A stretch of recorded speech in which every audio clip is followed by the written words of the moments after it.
Welcome to Season 1 of Press the Button. As part of this 10-episode season called Taking Back the Narrative, we are handing the microphone to members of communities affected by nuclear weapons, so they can share their stories and their experiences in the ways they want them to be told.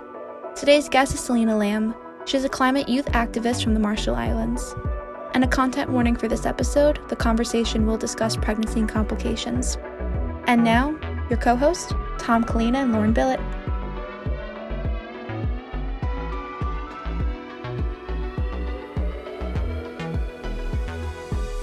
Thanks, Angela, and welcome back to Press the Button. Lauren, as always, so great to see you.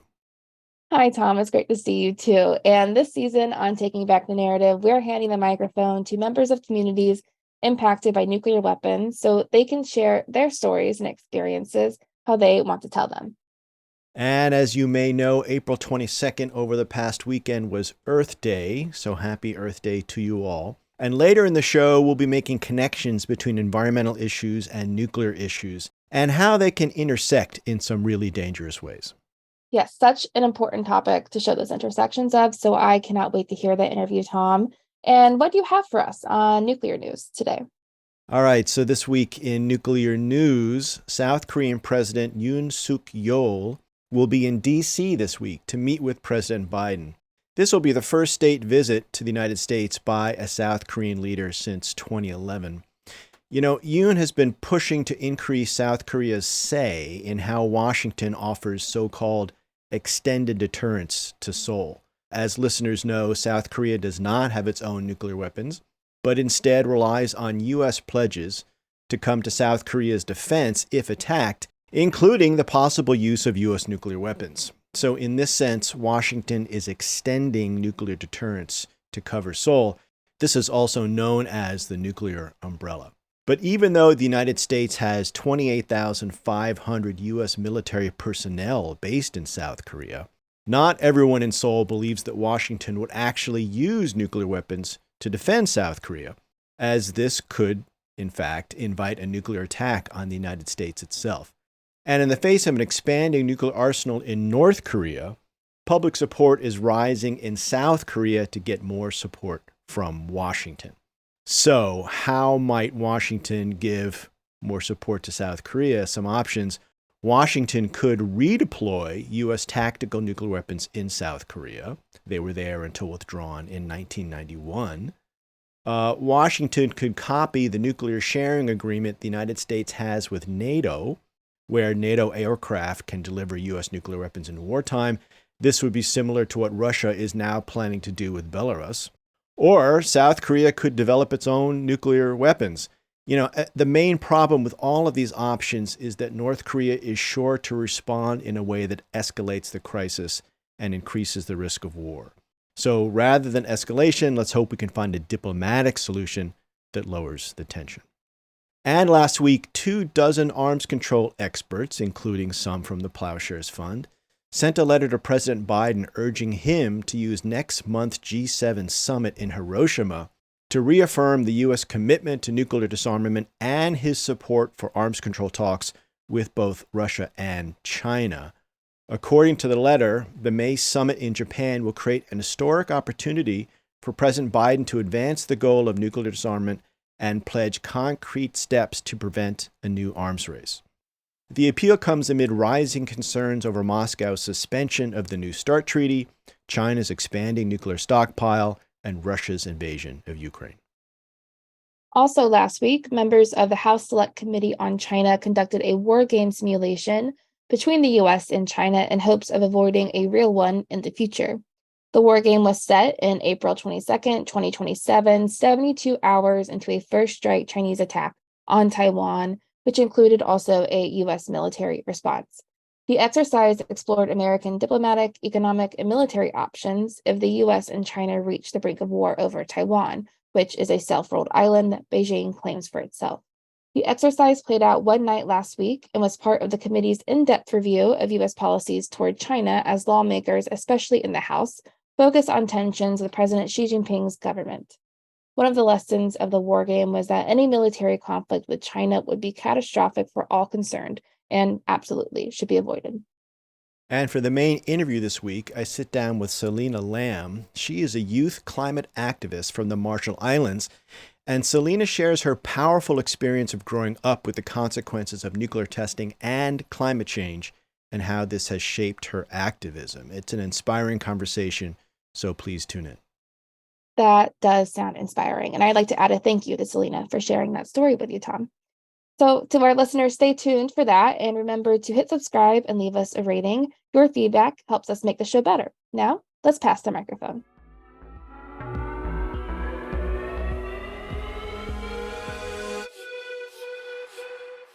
I am joined today by Selina Leem. She's a climate activist born and raised in Majuro, the capital of the Marshall Islands. The Marshall Islands is a nation of about 60,000 people made up of 29 low-lying coral atolls. From 1946 to 1958, the United States tested 67 nuclear weapons near the islands, forcing these and other exposed communities to evacuate their homelands. And if that were not bad enough, now the Marshall Islands are facing rising sea levels that are threatening to flood, among other things, a nuclear waste dump. The effects of climate change and nuclear testing are not theoretical for the Marshall Islands. They are here and now. Selina, thank you so much for joining us today. Thank you so much, Tom, for having me. I'm really grateful for this opportunity to be able to continue spreading awareness about the nuclear legacy of the Marshall Islands, as well as the situation we are in with the current climate crisis. So I'm very grateful to be here. Well, it's great to have you. So let's get into it. Too often when we discuss the dangers of nuclear weapons, we talk in abstract terms, right? We talk about the numbers of nuclear weapons, their size, their inherent risks, but we don't tend to focus enough on the human side, and in particular on the health impacts. So you have had to live with the actual consequences and see the long-term impacts. So when you think about the nuclear legacy of the Marshall Islands, how would you describe it for our listeners? A correction, the Marshall Islands are a large ocean nation country, and we are actually 34 islands and atolls. It is correct. And so it's 34 islands and atolls with over 1,000 if you count every single piece of them. And I was born and raised in Majuro. And going back to, growing up with the nuclear legacy in Majuro, even though it's further away from where these tests were conducted, and this was between 1946 and 1958 when we were colonized by the U.S., actually given by the United Nations to the U.S. government to protect us from whatever enemies we supposedly have out there. So our people were convinced or were told by a general to a big chief of Bikini, this is for the good of mankind and to end all world wars. That was what was told to my people. And our chief then, he did not understand English. And the only word he was able to make out of the general's word was mankind. And he thought that meant God. And so he was like, okay, we are doing this for God. And so that's how he was able to agree and then allow his people to leave the atoll of Bikini so that the testings could be conducted there, as well as several of the islands nearby as well. But those who were living near these islands, they were not informed of these testings. Only those who were on the island were relocated. And when, especially the biggest hydrogen bomb that the U.S. has ever detonated in their history, which is called the Bravo bomb. Bravo. Anyway, it was detonated on Bikini Atoll, and this bomb is equivalent to 1.2 Hiroshima bomb dropped every single day for 12 years. And the U.S. government claims that they had miscalculated the wind that during the time they dropped the bomb, except it was released, documents were released later and showed that they actually did calculate the wind right. And that wind came and then pushed all the radiations and it spread all through the country. And it was so much that when people came outside and saw this fall out from the bombing, they thought that it was snow. And so they started playing in it and they started eating it. Immediately, people started puking. They started getting rashes on their skin. People fell to their deaths. So it was a really horrendous time. And as a child going to school and finally coming to learn about the history of my people, and also learning my grandfather he was a teacher as well. And so he would always bring me books to read about our culture, our history. And so it was through books and through education that I was able to learn about this part of our history that I was completely unaware of. And as you can imagine, I think anybody who comes to learn about the horrific tragedy that their people had faced, and that's been done by other countries onto you for no reason, I was just filled, and I still am so angry and really just at one point in my younger life, I just was filled with so much like violent urges. I just wanted to commit the same crime that was done unto my people.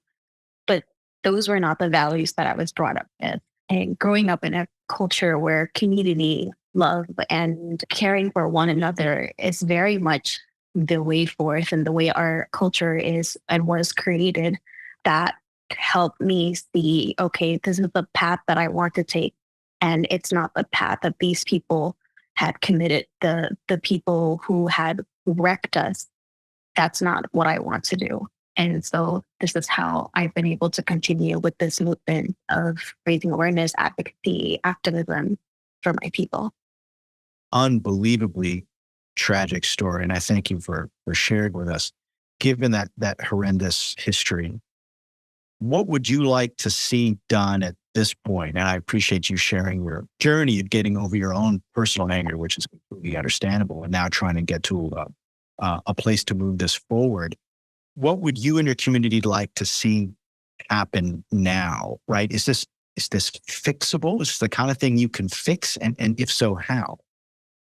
Well, we were promised medical health care, and that has not been provided, at least not to the extent that my people need. One of the islands in our country, when we say where we are from, we don't actually say we're from the island that we were born and raised. We say we're from the islands that our mother is from, because we are a matrilineal society. And so from my mom's side, I am also from Udara, which is one of the 4 atolls that the US government recognizes to have been only contaminated by the bombing. And so these 4 atolls are Eniweta, Rongelap, Udara, and Bikini. And it's really funny because if you take all the first letters of each word, it's A, Ri, U, B, and that's Marshallese word for Eru, and it means broken. And a song we read out of that actually. But going back to being from the island of Udara, my uncle and my auntie were there for most of their life. And when they came to Miro, where I was born and raised, I had to see my auntie give birth to children we called defects, or we have this phenomena called the jellyfish babies, because it's just like transparent body innards and such, this platter. But she gave birth to 3 normal looking babies, except they were not really normal looking babies. They had white hair, they had really long nails, they were wrinkled, and they had gray eyes, which is completely bizarre for Marshallese. And one of them had only 1 ear. The other, the belly button, you could see the inside of it. It was like gaping. And these kids only lived up to 2 to 5 days. And I remember funerals after funerals and just seeing my auntie crying because her kids were not able to make it past these certain days. And it's just my childhood, like I remember seeing boxes. And so when I think of the people who give birth and having to lose their children, of people dying of thyroid cancer or any other illnesses and cancers and sickness that came after these bombings were conducted in our country, it makes me really angry. And the US government owes us and has to come forth and fulfill the promise that they had made to us, that they would ensure that our people gets the best medical care, which to this day we still haven't. And then there is also the case of cleaning up the radiation that is still left on the islands, because even though they had cleaned up some of it and put it into this concrete dome called Runetone, and the locals call it the tomb, I would really encourage you to look up images of it. It's sheer insanity to see this dome, this solid dome in the middle of pristine, clear blue water. And this dome has all the nuclear waste inside of it. And it doesn't have it, the bottom of it is open. And so whenever there's high tide, the water in this dome also rises. And when it's low tide, it goes down as well. So as another nuclear activist beautifully said, like, it's in constant communication with our ocean. And it's leaking now. And there was a sign here that said, do not return for 25,000 years. And with the climate crisis, my people are looking at 1.5 degrees Celsius, and scientists are saying we only have a decade, which is really 2030, to ensure that we have flat out stopped phased out from fossil fuels, start living more conscious and eco-friendly lifestyle, and ensuring that business leaders, government leaders, all those who have hands in making policies and ensuring that our planet moves into the direction where all of us will be saved in the end. And not just us, but also the creatures and every living being on this planet. And so that's the path that I would like us to go towards. And give us a sense of what started you in activism at such a young age, and what motivates you to keep doing this work. It was actually a book called Don't Ever Whisper by Kip Johnson. It's a biography he wrote about his late wife, Darlene Keju, who is a Marshallese nuclear activist. And it details stories about her life being a nuclear activist and the incredible feats that she accomplished and all the trials that she had to go through as a woman growing up in the US and then going back home and starting a movement where she wanted us to be vocal about what our country needs. And there was a scene there where she was with her mentees, and she had asked one of the mentee to pray. And the girl was praying, and Darlene stops her. She's like, stop. And she looks at the girl and she's like, can everybody hear you? And but because the girl when she was praying, she was whispering. And so Darlene tells her, if you don't speak out loud, how will we know what you need? And how can we help you if we don't know what you need right now or what you want? And so she told the girl to pray louder. And she kept doing that until then the girl did pray louder. And finally she said, oh, thank you so much. Now everybody heard what you need, and we will try our best to take care, to attend to it. And that scene stuck with me for days after I had finished that book, because it was in a culture where we give so much respect to our elders, where adult problems are only left to the elders, and us young kids can't do that. It was like, oh wow, this is permission that I didn't know that I needed. And so the next day, I was already so angry with our Minister of Education for not providing the materials that our school needed and our staff and the students needed in order to function properly as people who go to this institution. And so I wrote to, I guess, like, it gave me the permission. And so I woke up the next day and I wrote a letter to the Minister of Education criticizing them for what they were not doing, and I was to them. And so that letter ended up on the front cover of our newspaper, and responses were mixed. Reactions were mixed, because most of our people were like, oh, who is this girl? Did her parents not teach her? How is she talking to her adults like this? And then the other half were in support of it and saying, we said this is something we've been needing for a while, and we're so thankful that you got it. And a couple of weeks later, my friends told me to go to the staff office, which I had avoided because I got called in by the vice principal to be told that there are proper channels of communications to go through.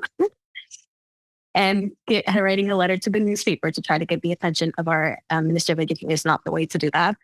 So I was avoiding that specific area, but they kept pushing me to it. And when I went there were stacks of papers and printers and inks, everything that our school was lacking at that time and causing so much frustrations with us students and the teachers. And so that was when I realized, the power of the pen and the power of the words. It was discouraging at times because of some of the things that my elders were telling me, because I was hoping that I would get the most support from them. But I saw the power of it and I thought, this is what I'm going to do. And now you clearly continued on with that because you joined the late Marshallese ambassador, Tony DeBrum, at the Paris Climate Conference in 2015. And you told the conference during your closing remarks that the Paris Agreement would become a turning point in our story, a turning point for all of us. And this was clearly a message of hope. And so I'm curious, given all that you've told us, how do you maintain your own sense of hope when it comes to doing the work that you do? Well, it was a turning point definitely for us in the front line because 1.5 was finally added to the text. And that was my first time attending a COP. And to be honest, I barely understood anything that was discussed inside these walls. I was 18. English is not my first language. It was very, very technical. And I was just lost amidst it all. But I made sure that because my government had asked me to be part of the delegation in order to shadow our minister and our other colleagues on the team, because our minister really believed in youth being the voice of change and also wanting to start us young so that we can know what happens behind these scenes and how to better navigate it to be better warriors for our people. And so it wasn't just myself who was the young person in that team. There was a bunch of us, and we still continue to do that at every COP that there is. And I was talking to them and just hearing the years of work they had put into this to try to ensure that 1.5 is in this text. And I remember sitting down with our minister and I said, is 1.5 enough? And he said, it's actually not. But this was the only number we could compromise with the big countries. And I was so angry. I was like, then why do we still have to make these compromises? Why do we still have to meet them? They give an inch and we give them a meter. I don't understand. And he was telling me, regardless of that, it's still a win. And it's still a whisper of hope for the world that needs it right now. And we are not just here to save just the Marshall Islands. We are here to save the world. And that was really hard for me to understand then. Again, I was young. I was coming to learn more about our history, and then coming to learn about the science behind the climate crisis. I was so overwhelmed by it all. The past 4 years, I sort of just was filled with, I have eco anxiety. And so all of that really just dragged me down. And I kept thinking and questioning, I'm fighting for 1.5, but even that's not enough for white people. Is what I'm doing right? Will this be enough? Because I'm already seeing so much disasters out there. And it's been my entire life. It's been my entire 25 years of living. Is this really how we want to go forward? But then I reconnect with my other climate activist friends and my seniors in this field, and just being able to be in this like-minded community who understand your frustrations and tells you the right things or just listens to you at an event. That has been enough to let me know, okay, I am going to focus on the time that we have left at the time that has been given to us. I'm going to focus on the massive work that's being done globally, a massive movement, and also on grassroots communities, how they just keep going, and it relies on us in the international community to vocalize the work that they're doing on the ground that we haven't accepted the reality. We are going to build our own story and continue this way. And so that's how I've been keeping my hopes up, so to say. Well, thank you so much for sharing that powerful story and context to your own way that you think about, the work you're doing and your activism. And I'm really glad that you have a community of activists and, advisors that you feel you can work with, because obviously that's so essential in this work. Yes, for sure. And another question for you, when you're discussing all of these issues, the nuclear testing, the climate change that's impacting the Marshallese community, are there things that you don't think are talked enough in the conversation, right? What is left out of the story that people should really know?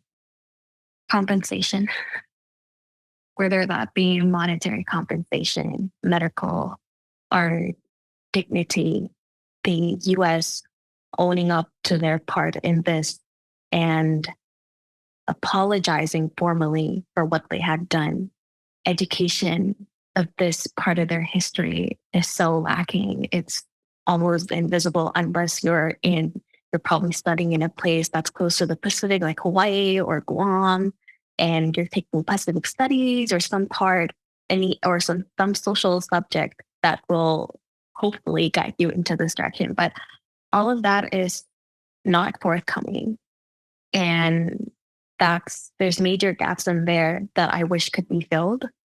And I hope that people go out of their way to try to learn not just the glory part of the US, because it's so glorified in so many ways, but for that glory, there was so much gore that came with it. And that gore stuff needs to be taught and needs to be learned to ensure that history doesn't repeat itself, because that's not what we want. Look where it's getting worse. And Selina, last question for you. How can listeners learn more about these incredible stories that you're sharing with us today? I would really encourage you to read Don't Ever Whisper by Gift Johnson. Look up Kathy Jibinil. So that's KathyJetnil and Kijiner. She is a climate nuclear activist from the Marshall Islands as well. And she's mostly known as the climate poet. She does spoken word and also has a book out as well. So I'd really encourage you to look up her work and also get her book. And Julian Agwan, a Chamorro activist from Guam. They talk about basically the relationship that Guam has with the U.S. military occupation. These are really important. These three, I feel, are important places that you can start with. Selina, thank you so much for being with us today. And I just wish you so much luck and energy and success in your work as you go forward. And we just wish you all the best. Thank you, Tom. Thank you for having me. Thank you, everybody who tuned in. Gomortada, and hope everybody takes care. Thanks for listening to Press the Button. This podcast is produced and edited in Washington, D.C. by Alex Hall, Angela Kellett, and Loan Billett, and in San Francisco by Charles Crosby. Audio engineering by Jacqueline Shing. Our theme song is Black Nymph by Peridot. To continue the dialogue and support our work, visit plowshares.org.